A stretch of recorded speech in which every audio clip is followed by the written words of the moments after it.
اسلام دوبارہ اجنبی بن جائے گا۔ آج واقعی اسلام اجنبی بن چکا ہے، اسلام کے اوپر الگ الگ حملے ہو رہے ہیں۔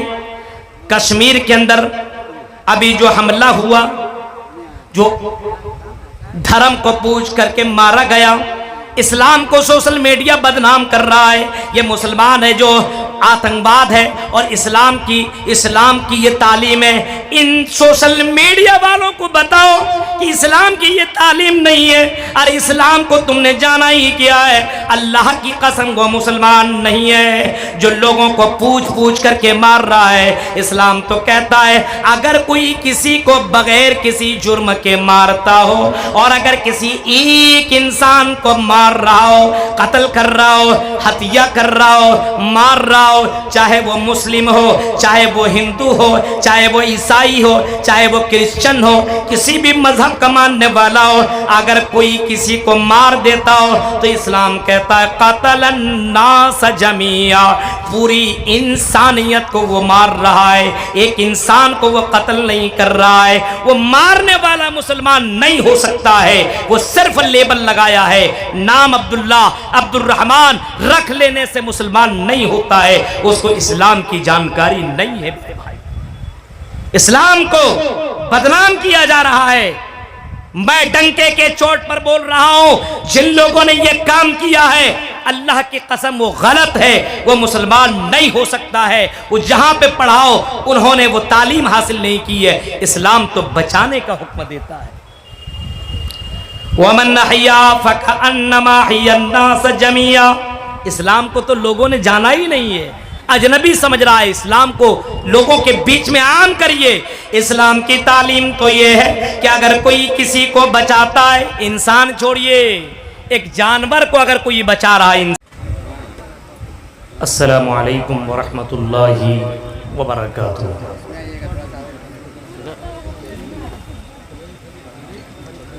الحمد للہ نحمده ونستعینه ونستغفره ونعوذ باللہ من شرور انفسنا ومن سیئات اعمالنا، من يهد اللہ فلا مضل له ومن يضلله فلا هادي له،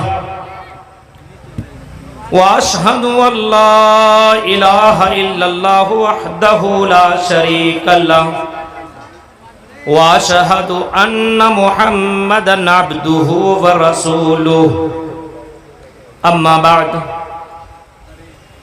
فان خير الحديث كتاب الله، وخير الهدي هدي محمد صلى الله عليه وسلم، وشر الأمور محدثاتها وكل محدثة بدعة وكل بدعة ضلالة وكل ضلالة في النار۔ أعوذ بالله من الشيطان الرجيم، بسم الله الرحمن الرحيم۔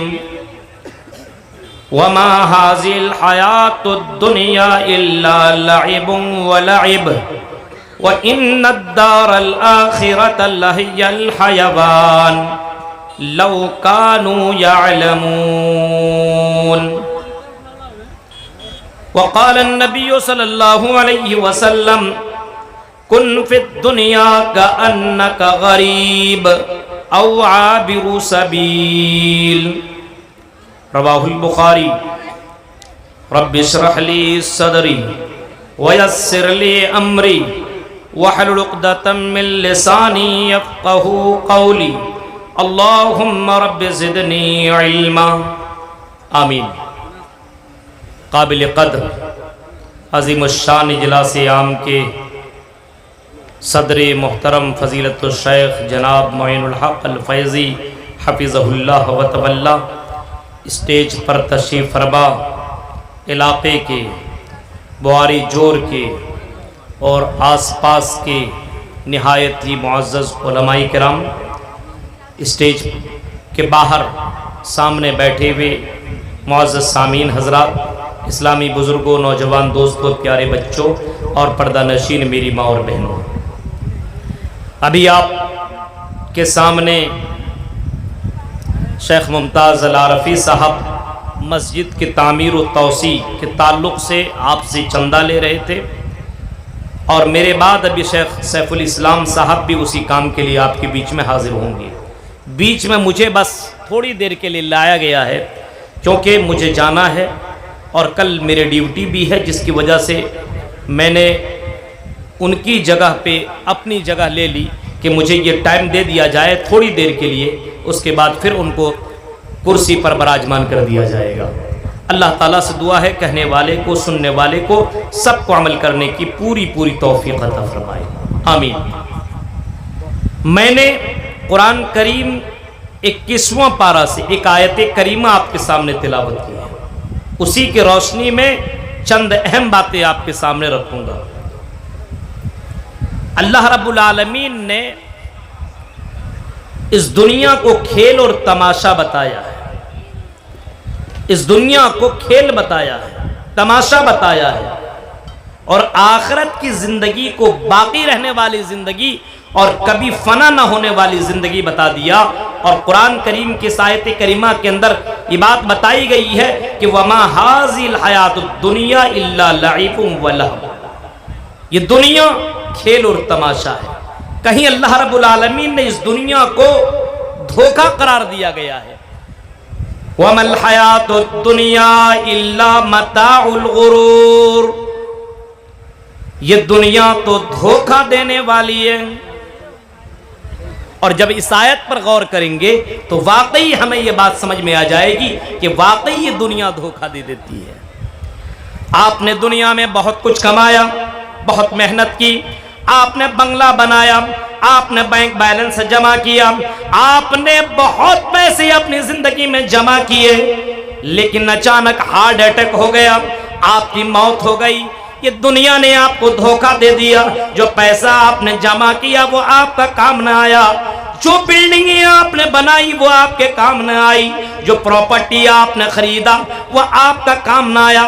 میرے بھائیوں، اسی وجہ سے قرآن کہتا ہے وَمَا الْحَيَاةُ الدُّنْيَا إِلَّا مَتَاعُ الْغُرُورِ، یہ دنیا تو دھوکہ دینے والی ہے۔ اس کو ہم اور آپ سمجھ نہیں پا رہے ہیں۔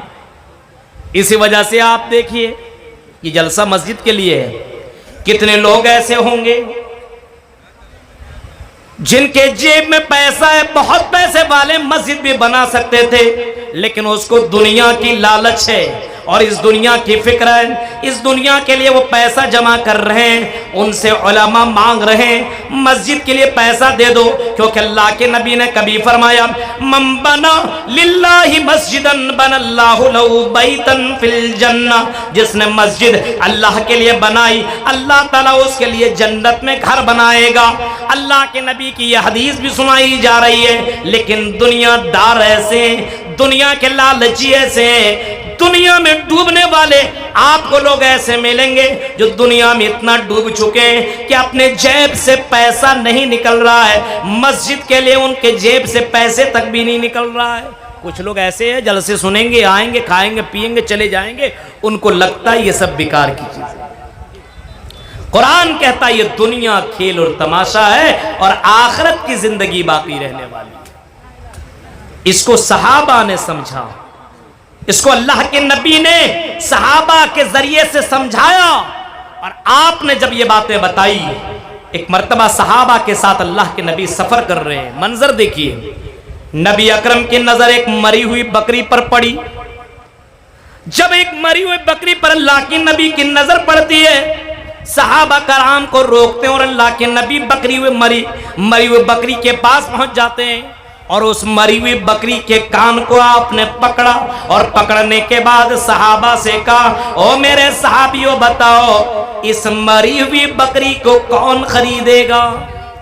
صحابی کہتے اللہ کے نبی یہ تو مر چکی ہے، اس کو کون خریدے گا؟ فری میں بھی دے تو کوئی لینے کے لیے تیار نہیں۔ سب لوگوں کو گوشت بہت پسند ہے، مرغا پسند ہے، سب کو پسند ہے، لیکن اگر مرغا مرا ہوا ہو تو کہے گا مرغا لے لو، جو 500 روپے کلو 400 روپے کلو مل رہا ہے وہ اگر کوئی کہتا ہو کہ 50 روپے کلو دے رہا ہوں، یہ مرا ہوا مرغا ہے، لیجئے گا، کہ پاگل ہو گئے کیا؟ فری میں دو گے تب بھی نہیں لیں گے۔ صحابہ نے بھی یہی کہا، اے اللہ کے نبی یہ تو مر چکی ہے، اس کو فری میں بھی دیں گے پھر بھی لینے کے لیے تیار نہیں، یہ تو ہماری نظر میں بہت ہی زیادہ حقیر ہے۔ اللہ کے نبی صلی اللہ علیہ وسلم نے صحابہ کرام کے درمیان میں آپ نے فرمایا، او میرے صحابیوں، جس طریقے سے تمہاری نظر میں، تمہاری درشٹی میں، جس طرح تمہاری نظر میں یہ بکری بہت ہی زیادہ حقیر ہے، تم اس کو خریدنے کے لیے تیار نہیں، فری میں لینے کے لیے تیار نہیں، ایسے ہی اللہ کی نظر میں یہ دنیا مری ہوئی بکری سے بھی زیادہ حقیر ہے۔ اس دنیا کے چکر میں رہ کر کے آخرت کو برباد مت کرو۔ آپ نے اس انداز سے لوگوں کو سمجھایا کہ ان کی زندگی میں دنیا آئی۔ الگ الگ صحابہ کرام کی زندگی پڑھیں گے، کسی کو گورنر بنایا، کسی کو خلیفہ بنایا، کسی کو مسلمانوں کا امیر بنایا۔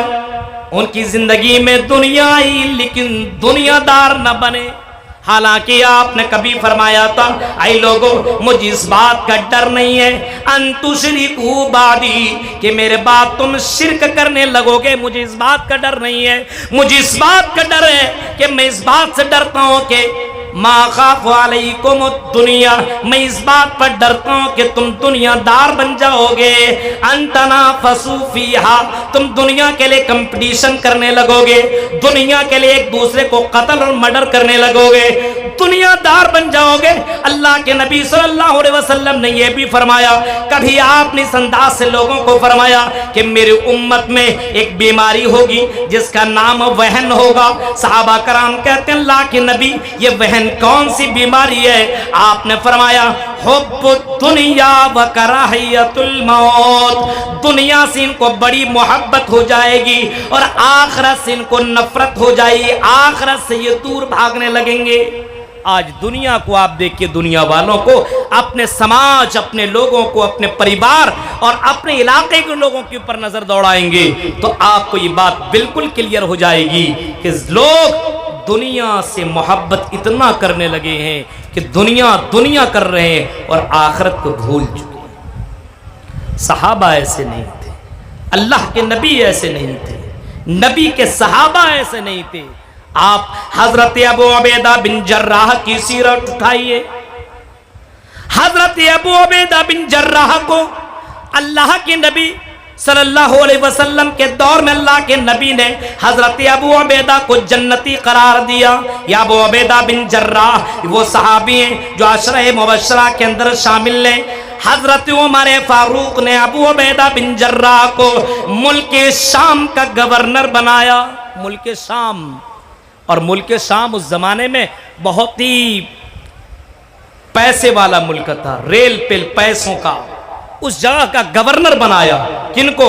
حضرت ابو عبیدہ بن جراح کو ملک شام کا گورنر بنایا۔ بتائیے گورنر، اتنی بڑی ڈگری، اتنی بڑی کرسی، آپ کے علاقے میں کسی کو مکھ منتری یہاں کا جھارکھنڈ بنا دیا جائے، اب بتائیے اس کی پوزیشن کیا ہوگی؟ ایک عام نیتا کی کیا پوزیشن ہو جاتی ہے، ایک مکھیا کی کون سی پوزیشن بن جاتی ہے، وہ آپ دیکھ سکتے ہیں۔ جو اس کرسی پر براجمان ہوتا ہے وہ کیسے دنیا دار بن جاتا ہے۔ آپ کی نظروں سے یہ کوئی چیز چھپی اور ڈھکی ہوئی نہیں ہے، آپ اس بات کو دیکھ رہے ہیں۔ لیکن ابو عبیدہ بن جراح کی سیرت پڑھیے آپ۔ ملک شام کا گورنر بنایا۔ حضرت عمر فاروق ایسا نہیں تھے کہ صرف آپ نے گورنر کی ڈگری دے دی، بلکہ حضرت عمر فاروق ابو عبیدہ بن جراح کے جہاں کی ڈگری دی تھی، ملک شام کو دیکھنے کے لیے گئے۔ چلو میں نے ملک شام کا گورنر ابو عبیدہ بن جراح کو بنایا ہے، ذرا جا کر کے دیکھو ملک شام کے حالات کیا ہیں۔ حضرت عمر فاروق ملک شام پہنچے، ابو عبیدہ بن جراح کو بلایا، آئے ابو عبیدہ بن جراح مجھے ملک شام گھمائیے، دکھائیے۔ الگ الگ پیلیس، الگ الگ جگہوں پہ لے کے گئے، یہاں یہ ہے، یہاں یہ ہے، یہاں یہ ہے، سب کچھ بتایا گیا۔ جب کچھ دن ہو گئے، عمر فاروق کہتے ہیں ابو عبیدہ بن جراح میں نے تمہیں گورنر بنایا، کہا کہ ہاں۔ اے ابو عبیدہ بن جراح میں تمہارے پاس آیا ہوں، اے ابو عبیدہ کیا تم اپنا گھر، اپنا مکان نہیں دکھاؤ گے؟ اب ہم یہیں پہ آتے ہیں تو ظاہر سے بات کسی سے بہت دوستی ہو, بہت تعلقات ہو, تو اس سے ضرور کہتے رہے اپنا گھر تو لے کر چلیے. حضرت عمر فاروق نے ابو عبیدہ بن جراح سے یہی کہا, اے ابو عبیدہ بن جراح اپنا گھر تو دکھاؤ. ابو عبیدہ بن جراح کہتے ہیں اے امیر المومنین میرا گھر مت دیکھیے. امیر المومنین کہتے ہیں کیوں؟ اتنا یہ مالدار ملک ہے اور یہاں کے تم گورنر ہو. امیر المومنین کے دل میں یہ خیال آ رہا ہے کہ ابو عبیدہ بن جراح کے پاس بھی بہت پیسہ آ گیا ہوگا, ان کی بلڈنگ بھی بہت ہی خوبصورت ہوگی, ان کا گھر بھی بڑا شاندار ہوگا, کیونکہ ملک شام اتنا خوبصورت ہے تو ان کا ملک بھی, ان کا گھر بھی بڑا خوبصورت ہوگا.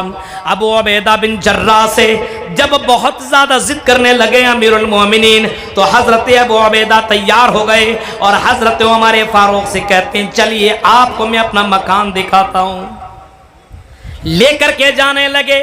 جب شہر کے اندر انٹری کیے امیر المومنین کو لگا کہ یہاں کا سب سے بڑی جو بلڈنگ ہے, سب سے بڑا جو بنگلہ ہے, وہی بنگلہ یہ ابو عبیدہ بن جراح کا ہوگا.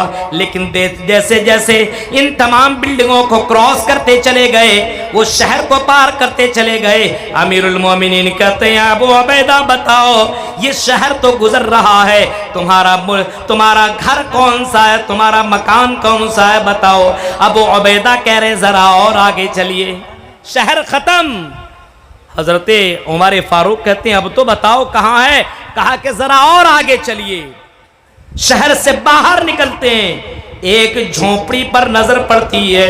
ابو عبیدہ کہتے ہیں امیر المومنین وہ جھونپڑی جو نظر آ رہی ہے, وہ جو گھر دکھ رہا ہے وہی میرا گھر ہے. امیر المومنین کو سمجھ میں نہیں آ رہا ہے اتنا بڑا ملک اور اس ملک کی گورنر ابو عبیدہ ہے اور شہر کے اندر مکان بھی نہیں بنائے اور ایک جھونپڑی میں رہ رہے ہیں. اندر داخل ہوتے ہیں, گھر کے اندر کوئی سامان نہیں ہے, ایک مصلی رکھا ہوا ہے. امیر المومنین کی آنکھوں میں آنسو آ جاتے ہیں اور پوچھتے ہیں اے ابو عبیدہ بتاؤ تم اس گھر میں آ کر کے کھانا کیسے کھاتے ہو, سوتے کہاں ہو, نہ تکیہ ہے نہ بستر ہے, کچھ ہے ہی نہیں, تو تم یہاں پہ تمہارا گزارا کیسے ہوتا ہے. کہنے لگے امیر المومنین جب میں گھر میں آتا ہوں یہ مصلی جو آپ کو دکھائی دے رہا ہے میں وضو بناتا ہوں, اس میں نماز پڑھ لیتا ہوں اور اسی میں آرام کرنے کے لیے لیٹ جاتا ہوں. میرے لیے یہی بستر ہے اور یہی مصلی ہے. کھانا کہاں کھاتے ہو؟ حضرت ابو عبیدہ نے ہاتھ اوپر کیا اور وہاں سے ایک برتن نکالا اور اس برتن کے اندر کچھ روٹیاں بھیگی ہوئی تھی. امیر المومنین کو کہنے لگے امیر المومنین ایک خاتون ہے جس کو میں نے روٹیاں بنانے کا حکم دے دیا ہے, وہ چند روٹیاں بنا کر کے مجھے دے دیتا ہے, میں 2-4 دنوں کے لیے روٹیاں بنوا لیتا ہوں اور روٹیوں کو میں اس برتن میں رکھ دیتا ہوں. جب میں آتا ہوں تو اسی برتن سے نکال کر کے چند روٹیاں کھا لیتا ہوں, یہی میرا کل سامان ہے. امیر المومنین کی آنکھوں میں آنسو آ گئے اور کہنے لگے اے ابو عبیدہ اگر تو جنت میں نہیں جائے گا تو کون جنت میں جائے گا جس کے پاس دنیا آئی لیکن دنیا کو نہیں اپنایا. آج دیکھ رہے ہیں دنیا کے چکر میں نوجوانوں کی حالت کو دیکھیے, بڑوں کے حالت کو دیکھیے. امیر ہو تو اور امیر بننا چاہ رہا ہے, غریب ہے تو اس کو اور امیری چاہیے. آج دنیا دار بن چکا ہے, آج دنیا کی ہوس اور دنیا کی لالچ نے لوگوں کو اتنا دیوانہ کر دیا ہے کہ اسلام کا کوئی عطا پتہ ہی نہیں ہے. ایسا لگتا ہے کہ مسلمان ہی نہیں ہے. اللہ کی نبی صلی اللہ علیہ وسلم نے صحیح فرمایا تھا بدل اسلام غریبا وسیعود کما بدا غریبا, کہ اسلام اجنبی بن کر کے آیا ہے اور پھر اسلام دوبارہ اجنبی بن جائے گا. کیا مطلب اجنبی سمجھ رہے ہیں؟ جب مکہ کے اندر اسلام کو اللہ کے نبی نے پیش کیا تو مکہ والوں کی نظر میں اسلام اجنبی تھا. ارے کیسے نبی, کیسے یہ آدمی ہے جو کہہ رہے ہیں کہ ایک معبود کی عبادت کرو, 360 مورتیوں کی عبادت کرنا بند کروا رہے ہیں, ایک معبود کے سامنے جھکنے کی بات کر رہے ہیں. یہ کس طریقے کی باتیں کہہ رہے ہیں؟ یہ تو عجیب و غریب باتیں کہہ رہے ہیں. یہ تو کہہ رہے بیٹیوں کو قتل مت کرو, یہ بہت بڑا پاپ ہے. یہ تو کہتے ہیں ماں باپ کے ساتھ اچھا سلوک کرو، یہ کہتے ہیں شراب مت پیو، یہ کہتے ہیں زنا مت کرو، یہ کہتے ہیں کسی پر ظلم نہ کرو۔ ان کو یہ ساری باتیں عجیب و غریب دکھنے لگی۔ ان لوگوں نے تعجب کیا، اسلام کو اللہ کے نبی نے جب مکہ کے اندر پیش کیا تو اسلام اجنبی سمجھا گیا۔ لوگوں نے تعجب بھری نظروں سے اسلام کو دیکھا۔ اللہ کے نبی صلی اللہ علیہ وسلم نے کبھی فرمایا تھا کہ اسلام دوبارہ اجنبی بن جائے گا؟ یعنی اسلام تو ہوگا لیکن اسلام کے جاننے والے اور اسلام کے ماننے والے اور اسلام کو سمجھنے والے بہت سے کم لوگ ہوں گے۔ آج اسلام ماننے والے ہیں لیکن اس سے پوچھئے واٹ از دا اسلام، اسلام کیا ہے نہیں معلوم۔ کیا مسلمان بھی لون کا کاروبار کر سکتا ہے؟ کیا مسلمان بھی حرام خوری کر سکتا ہے، زناکاری کر سکتا ہے، جلسوں میں آ کر کے غلط کام کر سکتا ہے؟ کیا اسلام کی تعلیمات یہی ہے کہ قرآن کی آیتیں پڑھی جائے اور اس کے باوجود قرآن سننے کے بجائے کہیں اور بیٹھ کر کے چائے کی چسکی لی جائے؟ فرمایا اسلام دوبارہ اجنبی بن جائے گا۔ آج واقعی اسلام اجنبی بن چکا ہے۔ اسلام کے اوپر الگ الگ حملے ہو رہے ہیں۔ کشمیر کے اندر ابھی جو حملہ ہوا، جو دھرم کو پوچھ کر کے مارا گیا، اسلام کو سوشل میڈیا بدنام کر رہا ہے۔ یہ مسلمان ہے جو آتنکواد ہے اور اسلام کی یہ تعلیم ہے۔ ان سوشل میڈیا والوں کو بتاؤ کہ اسلام کی یہ تعلیم نہیں ہے اور اسلام کو تم نے جانا ہی کیا ہے۔ اللہ کی قسم وہ مسلمان نہیں ہے جو لوگوں کو پوچھ کر کے مار رہا ہے۔ اسلام تو کہتا ہے اگر کوئی کسی کو بغیر کسی جرم کے مارتا ہو اور اگر کسی ایک انسان کو مار رہا ہو، قتل کر رہا ہو، ہتھیہ کر رہا ہو، مار رہا ہو، چاہے وہ مسلم ہو، چاہے وہ ہندو ہو، چاہے وہ عیسائی ہو، چاہے وہ کرسچن ہو، کسی بھی مذہب کا ماننے والا ہو، اگر کوئی کسی کو مار دیتا ہو تو اسلام کہتا ہے قتل الناس جميعا، پوری انسانیت کو وہ مار رہا ہے، ایک انسان کو وہ قتل نہیں کر رہا ہے۔ وہ مارنے والا مسلمان نہیں ہو سکتا ہے، وہ صرف لیبل لگایا ہے، نام عبداللہ عبد الرحمن رکھ لینے سے مسلمان نہیں ہوتا ہے، اس کو اسلام کی جانکاری نہیں ہے۔ میرے بھائی اسلام کو بدنام کیا جا رہا ہے۔ میں ڈنکے کے چوٹ پر بول رہا ہوں، جن لوگوں نے یہ کام کیا ہے اللہ کی قسم وہ غلط ہے، وہ مسلمان نہیں ہو سکتا ہے۔ وہ جہاں پہ پڑھاؤ انہوں نے وہ تعلیم حاصل نہیں کی ہے۔ اسلام تو بچانے کا حکم دیتا ہے۔ وَمَنْ أَحْيَا فَكَأَنَّمَا أَحْيَا النَّاسَ جَمِيعًا، اسلام کو تو لوگوں نے جانا ہی نہیں ہے، اجنبی سمجھ رہا ہے۔ اسلام کو لوگوں کے بیچ میں عام کریے۔ اسلام کی تعلیم تو یہ ہے کہ اگر کوئی کسی کو بچاتا ہے، انسان چھوڑیے، ایک جانور کو اگر کوئی بچا رہا ہے، انسان چھوڑیے جانور، اگر اس گرمی کے موسم میں جانور کو بھی پانی اگر پلا رہا ہے تو میرے بھائیو جنت والا کام کر رہا ہے۔ آپ نے وہ حدیث نہیں سنی ہے کہ ایک فاحشہ، ایک غلط کام کرنے والی عورت، طوائفہ، جسم بیچنے والی ایک عورت، ایک خاتون، ایک لڑکی کہیں سے گزر رہی تھی، اس کی نظر پڑی کتے کے اوپر، اور کتا ایسا کہ مارے پیاس کے اپنی زبان کو باہر نکلا ہوا ہے اور نکالا ہوا ہے، اور پیاس کے مارے اس کی حالت خراب ہے۔ اس لڑکی کے دل میں خیال آیا چلو کتے کو پانی پلا دیا جائے۔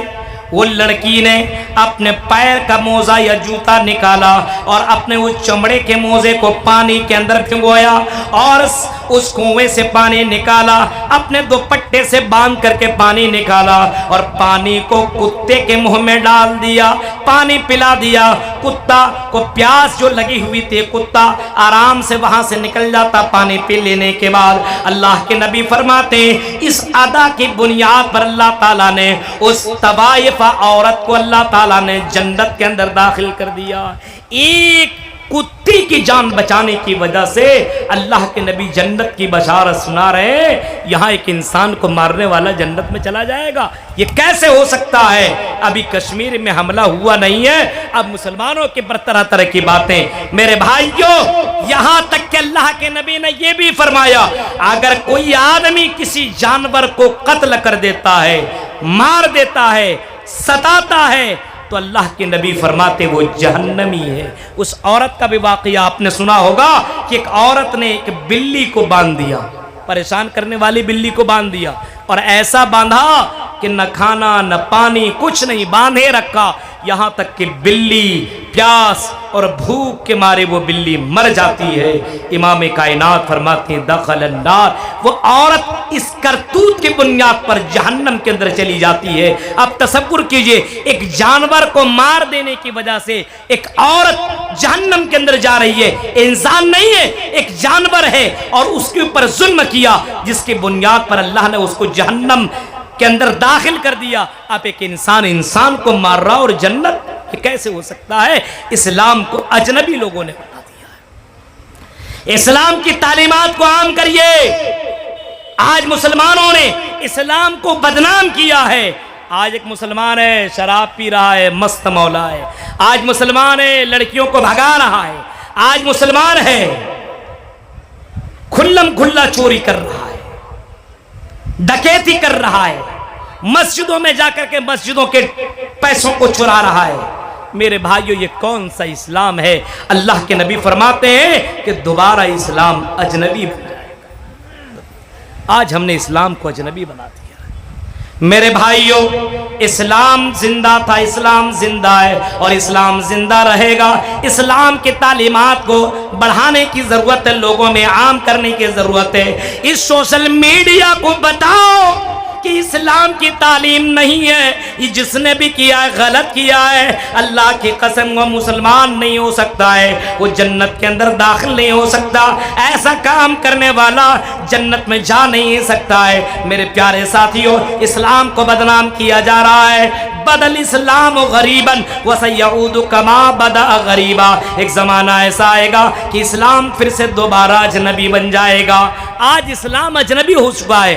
آج جنازے کی دعا کسی سے پوچھئے نہیں معلوم، سواری کی دعا پوچھئے نہیں معلوم، بازار میں جانے کی دعا پوچھئے نہیں معلوم، اجلاس میں مجلس میں بیٹھنے کی دعا پوچھئے نہیں معلوم، مجلس کے اختتام کی دعا پوچھئے نہیں معلوم، بیوی سے ملنے کی دعا پوچھئے نہیں معلوم، کچھ نہیں معلوم۔ اور پوچھئے کیا ہو تم؟ بولے گا آئی ایم مسلم۔ اور اتنا ہی نہیں، میں اہل حدیث ہوں۔ یہ کون سے اہل حدیث ہوں میرے بھائیوں؟ سمجھ میں بات نہیں آتی ہے۔ اللہ کے نبی فرماتے ہیں فَطُوبَى لِلْغُرَبَاءِ، اجنبیوں کے لیے بشارت ہے۔ صحابہ پوچھتے ہیں وَمَا الْغُرَبَاءُ یا رسول اللہ، اے اللہ کے نبی یہ اجنبی کون لوگ ہیں اور کن کے لیے آپ جنت کی بشارت سنا رہے ہیں؟ اللہ کے نبی فرماتے ہیں الَّذِينَ يُصْلِحُونَ اِذَا فَسَدَ النَّاسِ، جب سماج کے اندر بہت زیادہ برائیاں پھیل جائیں گی، سماج کے اندر گندگیاں پھیل جائیں گی، ایسے وقت میں کچھ لوگ آئیں گے جو اصلاح کا کام کریں گے، جو دین کا کام کریں گے، جو اچھا کام کریں گے، جو جنت میں جانے والے اعمال بتائیں گے، جو جہنم سے بچنے والے اعمال بتائیں گے۔ ایسے لوگوں کے لیے جنت کی بشارت ہے، ایسے لوگوں کے لیے خوشخبری ہے۔ میرے پیارے ساتھیوں یہ مسجدیں جو بنائی جا رہی ہے، ان مسجدوں سے بھی تو اللہ کا پیغام عام ہوگا۔ اس وجہ سے مسجد کو زندہ رکھو، مسجد کو آباد کرو۔ اے مسلمانوں دنیا کے اندر آئے ہو تو دنیا دار مت بنو، دنیا کے اندر جو تمہارا حصہ اس کو ضرور لو، لیکن دنیا کے اندر اتنا ڈوب مت جاؤ کہ مرنے کے بعد کی زندگی کو بھول جاؤ، اور دنیا دار اتنا مت بن جاؤ کہ اللہ ہی کو بھول جاؤ، اللہ کی عبادت ہی کو بھول جاؤ، اللہ کی بندگی کرنا بھول جاؤ۔ اللہ کے نبی صلی اللہ علیہ وسلم نے باقاعدہ کئی مرتبہ لوگوں سے آپ نے فرمایا کہ لوگوں یہ دنیا مومن کے لیے قید خانہ ہے، الدنیا سجن للمومن، یہ دنیا مومن کے لیے جیل ہے، قید خانہ ہے، یہ کافر کے لیے جنت ہے۔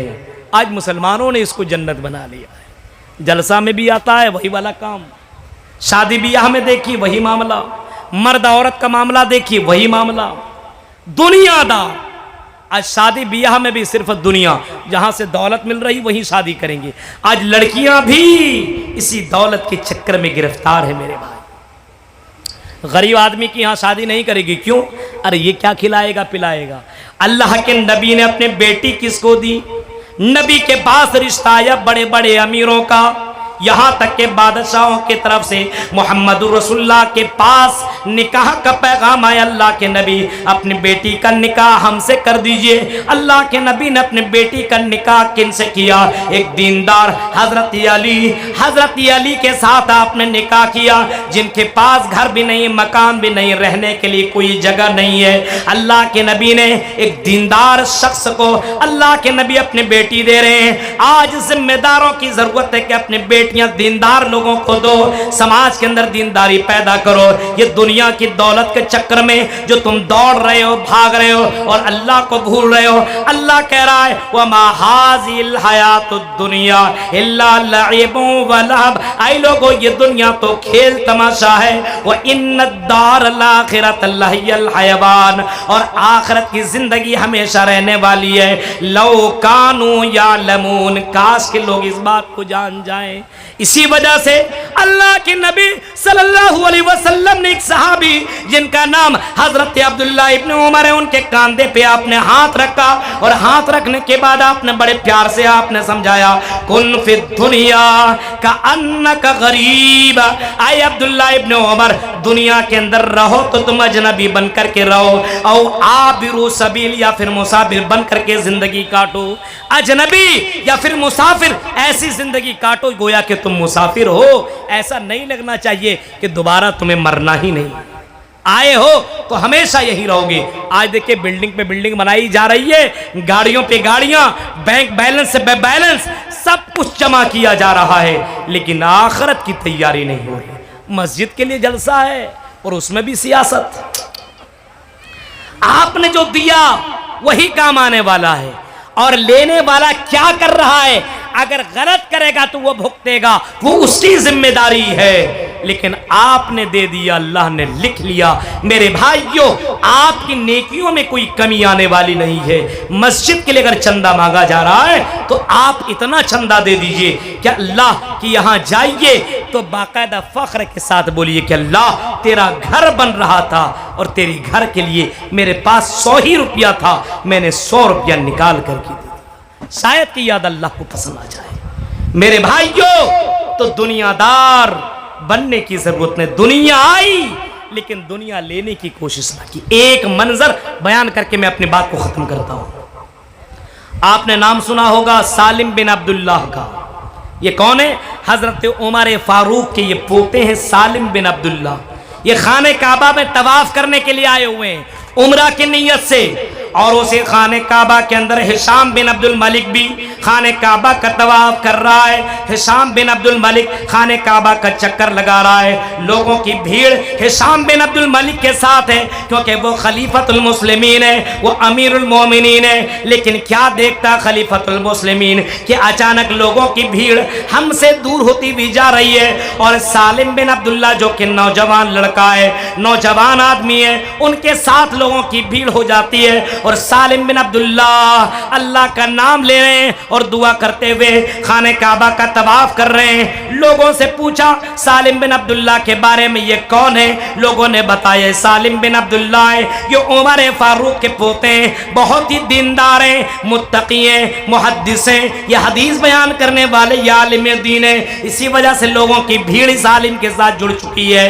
حضرت سالم بن عبداللہ کو جب دیکھا اور غور سے دیکھا تو کپڑے پرانے، جوتا ہاتھ میں لیے ہوئے ہیں، وہ بھی پرانا سا جوتا پہنے ہوئے ہیں۔ امیر المومنین ان کے پاس پہنچے، اور پہنچنے کے بعد کہتے ہیں سلی حاجہ، آئے سالم بن عبداللہ یہ بتائیے کوئی ضرورت ہے تو مانگنا ہے تو مانگ لیجئے۔